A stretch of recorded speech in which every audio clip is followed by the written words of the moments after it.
Welcome to the 2023 Marsh Madness bracket recap and Final Four player interviews.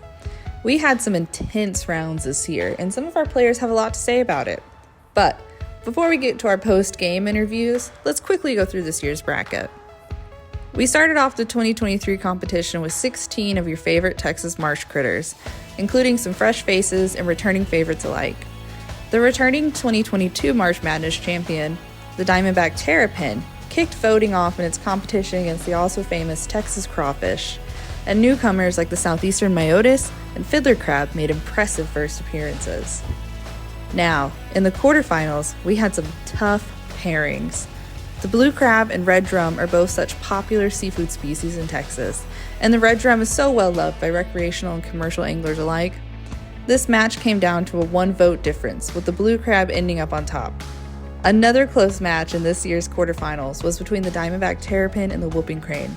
Still, our returning champion wasn't ready to retire and ended up taking the Final Four spot away from the Cranes, ensuring that only one bird species, the roseate spoonbill, would be advancing in the bracket.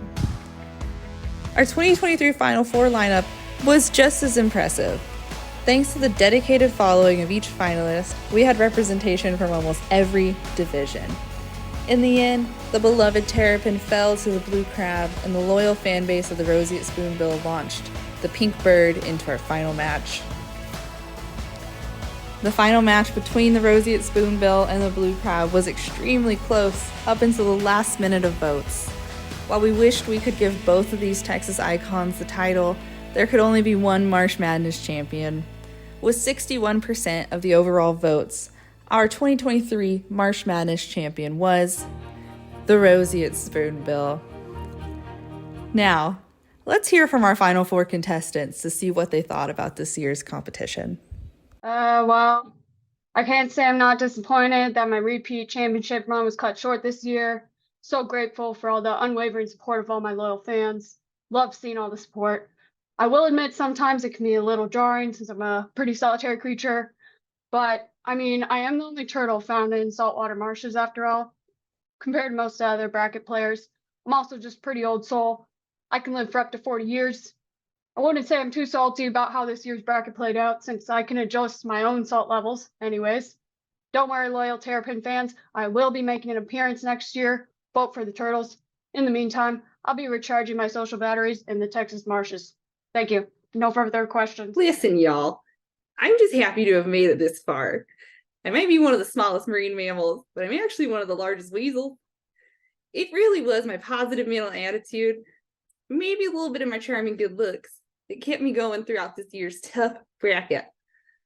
It really wasn't holding my breath for the finals, even though I can hold my breath for up to 8 minutes, not to brag.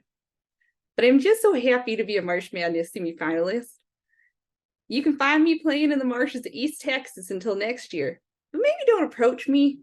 I'm usually pretty shy in the off season. I was so excited to make it to the finals this year, y'all. I mean, I may have visually seemed like the underdog in this fight, but I was not ready for the frying pan just yet.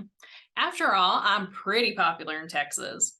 Did you know that I am the most commonly caught edible crab in the Gulf of Mexico? In fact, my scientific name translates from Latin, really awesome, to mean beautiful, savory swimmer. Anyways, I'll be around.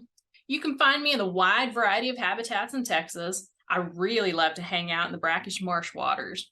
Look for me in next year's bracket for sure. Thank you for making me your 2023 Marsh Madness champion.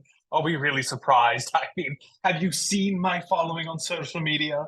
It's only fitting that Texas Flamingo gets our time in the spotlight. I really want to thank all the Texas birders and beyond who show me so much love on a daily basis. I'm one of the most popular bird species to observe around here, after all.